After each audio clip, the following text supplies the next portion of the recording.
बिस्मिल्लाहिर्रहमानिर्रहीम। अस्सलाम वालेकुम dear students, I am Ali Raza, MSc mathematics from university of Punjab Lahore. Welcome to my YouTube channel math word. उम्मीद है कि आप सब लोग खैरियत से होंगे और तमाम जो लेक्चर सीरीज़ है आई होप कि आप अंडरस्टैंड कर रहे होंगे इन लेक्चर्स को। फिर भी अगर किसी स्टूडेंट का कोई सवाल होता है तो डिस्क्रिप्शन के अंदर भी कॉन्टैक्ट नंबर भी है मेरा। उसके अलावा आप कमेंट बॉक्स में भी अपना सवाल पूछ सकते हैं। तो ये मैंने पहले भी अपने लेक्चर्स में बताया है कि बड़ा इम्पोर्टेंट टॉपिक है जो कि एनटीएस नेट गेट और उसके अलावा कुछ यूनिवर्सिटीज़ के अंदर एमफिल का टेस्ट जो होता है उसके अंदर ये सिलेबस इंक्लूड होता है। स्पेशली यूनिवर्सिटी ऑफ पंजाब के अंदर एनालिटिकल रीजनिंग के तकरीबन 15 मार्क्स 15 नंबर के क्वेश्चंस आते हैं और ये तकरीबन जो तमाम लेक्चर्स अपलोड मैंने किए हैं ये मोस्टली इनमें से ज़्यादातर जो है वो पास्ट पेपर वाले क्वेश्चंस हैं, यानी इम्पोर्टेंट क्वेश्चन है। तो इनको ज़रा अच्छे से आपने अंडरस्टैंड करना है। तो चलिए हम अपने नेक्स्ट सवाल की तरफ चलते हैं। आज का हमारा सवाल है, इन a game 5 mice A O B R and M running through a maze that is connected to 5 boxes A 1 2 3 4 5। कहता है कि एक गेम है जिसके अंदर 5 माउस हैं, 5 चूहे हैं। AOBRM उनके नाम है। रनिंग थ्रू अ मेज, मेज है भूल भुलैया। वो एक डायग्राम टाइप होती है, इस तरह वो इस तरह की ना डायग्राम से बनी होती है, उसको बोलते हैं भूल भुलैया। कहता है एक गेम है उसके अंदर 5 चूहे हैं जो कि क्या करते हैं, भूल भुलैया में से दौड़ते हैं और 5 बॉक्सेस हैं, 1 2 3 4 5। The physiologist place each mouse in one of the 5 boxes. जो फिजोलॉजिस्ट है उसने क्या किया है कि हर चूहे को एक बॉक्स में रखा है। When a bell is rung, each mouse leaves its box, run through the maze and enter or re-enter one of the 5 boxes। तो फिर कहता है क्या होगा कि जब उसकी बेल रिंग होगी एक, तो वो चूहे अपने अपने बॉक्सेस में से निकलेंगे और उस भूल भुलैया में से दौड़ते हुए फिर दोबारा एक एक बॉक्स में इंटर हो जाएंगे। At the no point is there more than 1 mouse in any box. और कहता है किसी भी बॉक्स के अंदर एक से ज़्यादा चूहे नहीं आ सकते। मैं सवाल रिपीट करता हूँ कि कोई गेम है जिसके अंदर 5 चूहे हैं, ठीक है, और वो किसी भूल भुलैया में से दौड़ते हैं। अब एक फिजोलॉजिस्ट ने उन 5 चूहों को एक एक बॉक्स में रखा है। कहता फिर एक घंटे की आवाज़ बजती है, बेल बजती है, तो वो 5 चूहे अपने अपने बॉक्स में से निकलकर उस भूल भुलैया में से भागते हुए दोबारा किसी एक एक बॉक्स में इंटर हो जाते हैं। और शर्त यह है कि एक बॉक्स में जस्ट एक ही चूहा आएगा। तो अब हम आगे अपनी कंडीशंस की तरफ चलते हैं। सबसे पहली कंडीशन है कि when the bell is rung any mouse placed in 4 always goes to 2। कहता है कि जब घंटी बजती है तो जो हमारा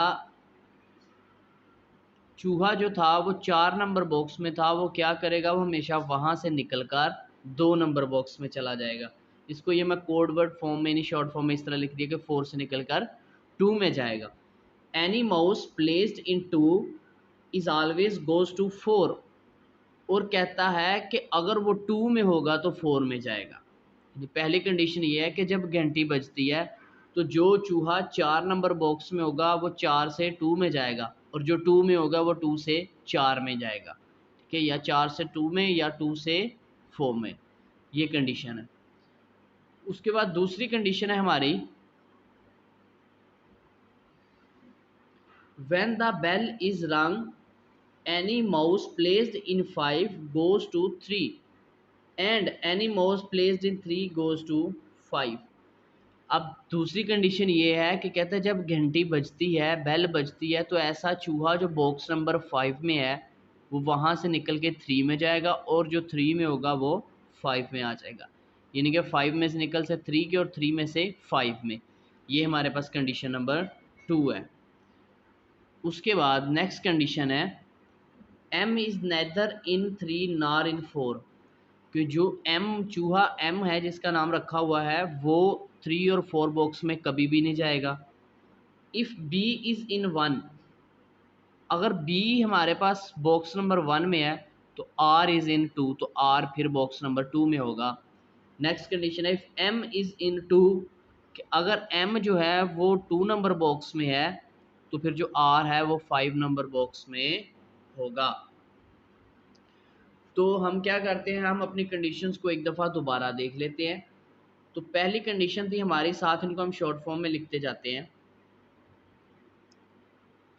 पहली कंडीशन ये है कि when the bell is rung any mouse placed in 4 goes to 2 and any placed in 2 is goes to 4, कि जब घंटी बजती है तो ऐसा चूहा जो 4 नंबर बॉक्स में था वो चला जाएगा 2 में, और जो 2 में होगा वो चला जाएगा 4 में।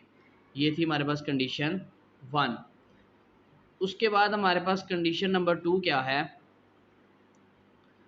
कि when the bell is rung, condition number 2 ये है कि जो हमारे पास होगा 5 में, ठीक है, तो वो चला जाएगा 3 में, और जो 3 में होगा वो चला जाएगा 5 में।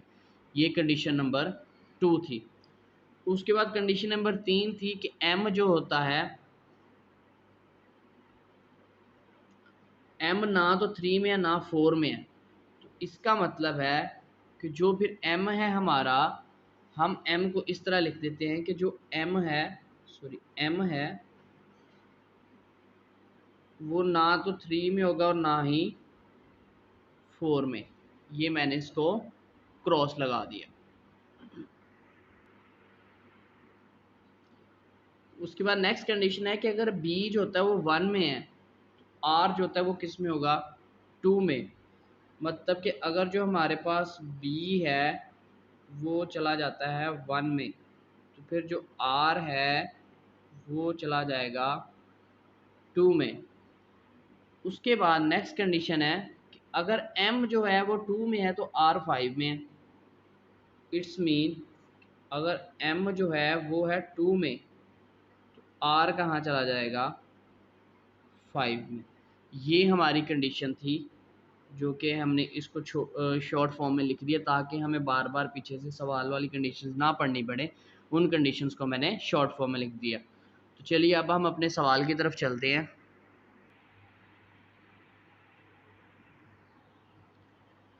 तो चलिए अपने नेक्स्ट सवाल की तरफ चलते हैं। आज का हमारा पहला सवाल है, विच of the following is a possible distribution of mice after they have run through the मेज। तो कहता है ये बताओ कि आफ्टर रन थ्रू द मेज़, के मेज़ में से गुजरने के बाद जो चूहे हैं उनकी पॉसिबल अरेंजमेंट क्या होगी, मीन्स के इनमें से करेक्ट आंसर है कौन सा होगा। अब हम अपनी कंडीशंस की तरफ चलते हैं। तो हमारी जो कंडीशंस हैं उनमें अगर देखा जाए तो ये हमारे पास कंडीशन थी, ठीक है। कंडीशन ये थी कि हमारे पास आ रहे थे। अब ये जो दो कंडीशन है ना, ये है कि ये बिफोर या आफ्टर है, ये बिफोर ये आफ्टर, यानी कि बिफोर आफ्टर वाली ये कंडीशंस हैं कि अगर 4 में होगा तो 2 में जाएगा, 2 में होगा तो 4 में आएगा। अब ये दो कंडीशंस जो होती हैं ये पहले सवाल में इंक्लूड नहीं होंगी, क्योंकि हमारा सवाल क्या है, उसने ये पूछा है कि इनमें से कौन सी पॉसिबल डिस्ट्रीब्यूशन है after they run through the मेज़, कि उस मेज़ में से भागने के बाद। तो चलिए हम अपनी कंडीशंस की तरफ देखते हैं, साथ अपने ऑप्शंस की तरफ देखते हैं। अब अगर कंडीशंस देखी जाए तो पहली दो कंडीशंस का तो कुछ बन नहीं रहा, इनमें इंक्लूड ही नहीं होंगी। थर्ड कंडीशन क्या है कि जो m है वो 3 और 4 नंबर पे नहीं होगा। तो हमने देख लेना इनमें से कौन सा ऐसा ऑप्शन है जिसके अंदर m 3 और 4 नंबर पे आ रहा है। अब यहाँ से अगर देखा जाए m देखो 3 नंबर पे आ गया, तो कंडीशन हमारी क्या थी कि जो m है वो 3 और 4 नंबर पे 4 बॉक्स में नहीं जा सकता। तो इट्स मीन कि यह पहली कंडीशन रॉन्ग है क्योंकि m 3 पे आ गया। उसके बाद देखो इसमें m नहीं है 3 पे, इस पे नहीं है, इस पे। अब इसमें देखो सी नंबर ऑप्शन में m 4 पे चला गया, तो ये भी कंडीशन को सेटिस्फाई नहीं करता, इसलिए ये दो ऑप्शन तो हमारे गलत हो गए। उसके बाद हमारी कंडीशन क्या है, हम नेक्स्ट कंडीशन की तरफ चलते हैं।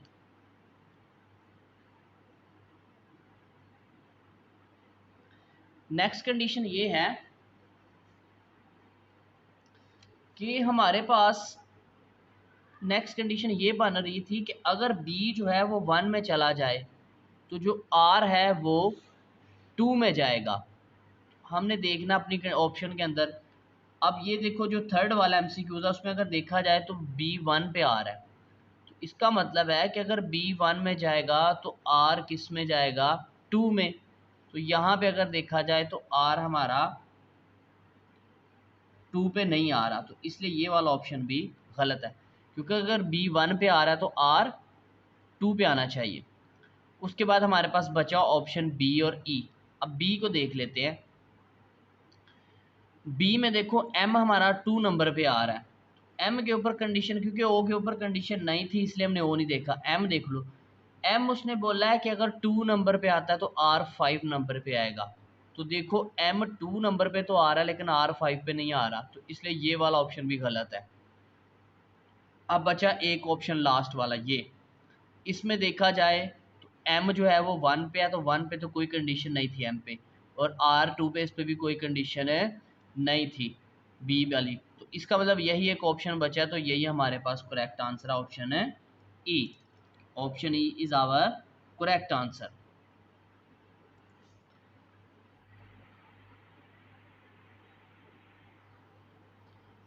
तो चलिए अपने नेक्स्ट सवाल की तरफ चलते हैं। नेक्स्ट सवाल है हमारा, if M is in 2 after the mice have run through मेज।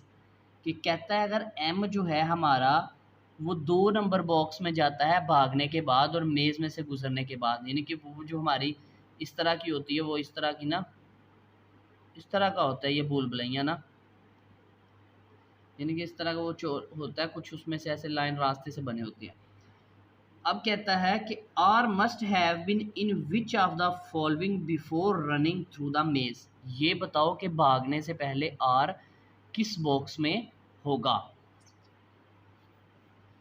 अब हम यहाँ पे ना दो कंडीशंस बना लेते हैं, एक बिफोर और एक आफ्टर। ये आफ्टर आ जाएगा और ये बिफोर आ जाएगा। अब उसने बोला है कि जो एम है हमारा, देखा जाए एम उसने बोला है कि ये 2 नंबर बॉक्स में आएगा आफ्टर भागने के बाद। इट्स मीन कि एम हमारा किस में चला गया, 2 नंबर बॉक्स में। तो हमने कंडीशन पढ़ी थी कि अगर एम 2 में है तो आर किस में जाएगा, 5 में। तो फिर आर कहाँ पे चला गया, 5 में। अब एम के ऊपर क्या क्या रिस्ट्रिक्शंस हो सकते हैं कि एम 3 और 4 नंबर बॉक्स में नहीं जा सकता, ये रिस्ट्रिक्शंस है हमारी। अब ये तो हो गया हमारा आफ्टर, यानी कि भागने के बाद। तो अब भागने से पहले कहाँ पे होगा, हमने वो देखना है। अब देखो आर चला गया 5 में, हमने यहाँ से देखना है कि अगर 5 में गया है तो इट्स मीन कि फिर वो पहले कहाँ था, 3 में। यही कंडीशन है ना हमारी, क्योंकि ये रिस्ट्रिक्शंस तो एम पे आर पे तो नहीं है, तो आर का उसने पूछा कि वो भागने से पहले कहाँ होगा। अब देखो भागने के बाद तो आर की पोजीशन बन रही है 5, हमने बताना है कि भागने से पहले कहाँ होगा। तो अब 5 की कंडीशन क्या थी कि 5 तभी आएगा क्योंकि पहले वो 3 में था तो फिर 5 में गया, या 5 में होगा तो 3 में जाएगा। तो अगर भागने के बाद 5 में गया है तो इट्स मीन भागने से पहले आर कहाँ होगा, 3 में। तो हम क्या करते हैं कि आर को कहाँ पे लगा दिया, 3 नंबर बॉक्स पे। ये दूसरी कंडीशन हो जाएगी, ठीक है। तो इसका मतलब उसने यही पूछा था कि ये बताओ कि फिर आर भागने से पहले होगा, तो हमारा करेक्ट आंसर यहाँ से कौन सा है, बॉक्स नंबर 3। क्योंकि भागने के बाद आर की पोजीशन बन रही है 5, तो 5 का रिलेशन किसके साथ है, 3 के साथ। मतलब भागने के बाद अगर 5 है तो भागने से पहले कौन सी होगी, 3। तो इट्स मीन मेरा करेक्ट आंसर कौन सा है, box number 3।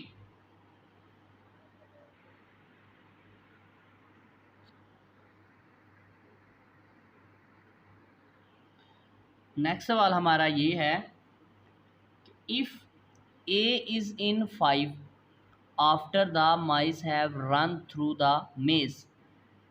M must have been which of the following before running the maze. कहता है कि अगर मेज़ में से भागने के बाद ए हमारा चला जाता है बॉक्स नंबर 5 में, तो ये बताओ कि भागने से पहले एम की पोजीशन क्या होगी बिफोर रनिंग। अब सबसे पहले तो हमने कंडीशंस को देखना है कि हमारी कंडीशंस की तरफ अगर देखा जाए तो वो ये है कि एम जो है वो 3 और 4 नंबर बॉक्स में नहीं जाएगा कभी भी। तो इसलिए अपने ऑप्शन में से आप 3 वाला और 4 वाला ऑप्शन ही कैंसिल कर दें, ठीक है। बाकी बच गया आपके पास 1, 2 और 5।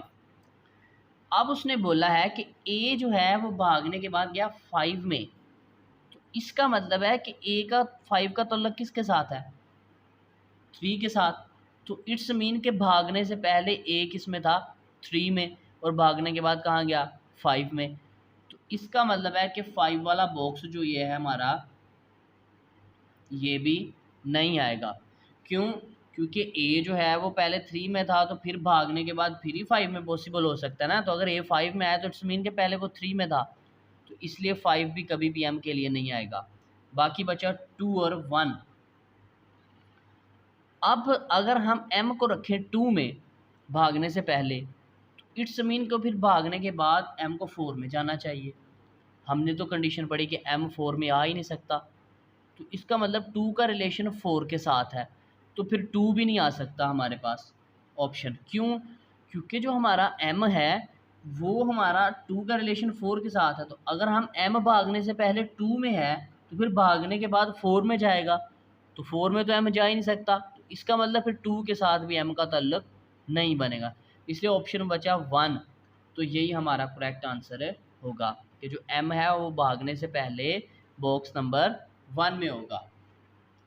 क्योंकि 3 और 4 में तो वैसे नहीं आएगा, वो तो कंडीशन ही गिवन है, ठीक है, वो तो वैसे चलेगी। और ए 5 में चला गया तो 5 वैसे कैंसिल। बाकी 2 है तो 2 में जा नहीं सकता क्योंकि 2 का 4 के साथ अलग है, तो 4 में तो एम आ ही नहीं सकता, तो इसलिए 1 बचा। तो 1 ही हमारा क्या है करेक्ट आंसर। ये थोड़ा कंसेप्चुअल है आज का लेक्चर, लेकिन आपने इसको अच्छे से समझना है। उम्मीद है कि आपको समझ आ जाएगी। फिर भी कोई सवाल हो तो आप कमेंट बॉक्स में पूछ सकते हैं। तो चैनल को लाइक और सब्सक्राइब ज़रूर कीजिए ताकि मज़ीद आने वाले लेक्चर्स आप लोगों तक पहुंच सके। तो इंशाल्लाह मिलते हैं नेक्स्ट लेक्चर में, तब तक के लिए खुदा हाफिज़, फ़ी अमान अल्लाह।